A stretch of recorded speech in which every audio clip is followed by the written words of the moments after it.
দিনহাটায় হেমন্ত Basu corner এলাকায় জনসাধারণের মানববন্ধন কর্মসূচি। সোমবার রাত ৯টা থেকে বিভিন্ন সামাজিক ও সাংস্কৃতিক সংগঠনগুলির ডাকে মানববন্ধন কর্মসূচি আয়োজিত হয়। আরজিকর কাণ্ডে ১ মাস পেরিয়ে গেলেও এখনও মেলেনি সুবিচার। অবিলম্বে সুবিচারের দাবিতে দিনহাটায় এদিন মানববন্ধন কর্মসূচি আয়োজিত হয়।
বন্ধন মানে একটা দৃঢ়তার বাণী, সবাইকে দেয়া। আমরা একসাথে আছি।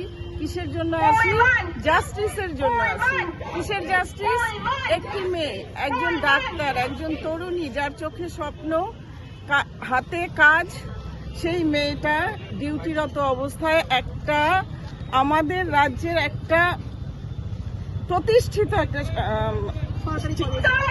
চিকিৎসা কেন্দ্রে ধর্ষিত হলো, নৃশংসভাবে হত্যা হলো, খুন হলো। একটা প্রতিষ্ঠান, পুরো প্রতিষ্ঠান, একটা সিস্টেম সেই হত্যার সঙ্গে যুক্ত।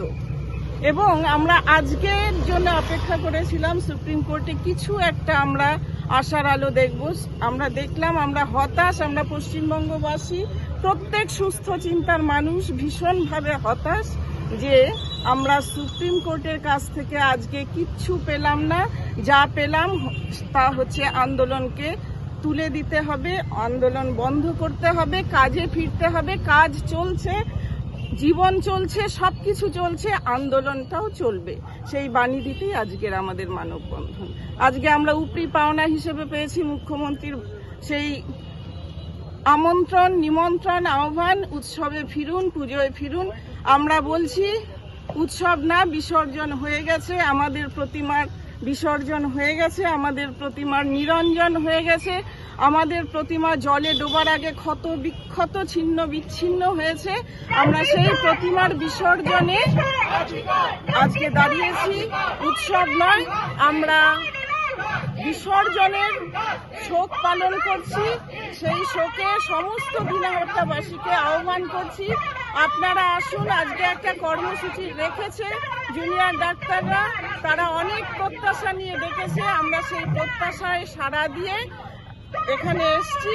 আমাদের হাত মুষ্টিবদ্ধ, আমাদের হাতে হাত আছে, আমাদের আঙ্গুল খোলার কোনো ব্যাপার নেই, আঙ্গুল ভাঙার কোনো জায়গা নেই। আমাদের মুষ্টিবদ্ধ হাত আছে। এক একটা আঙ্গুল ভাঙতে হলে প্রত্যেকটা মুষ্টি খুলতে হবে।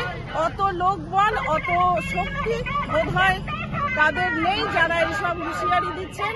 দিনহাটার বুকে আন্দোলন চলছে, চলবে।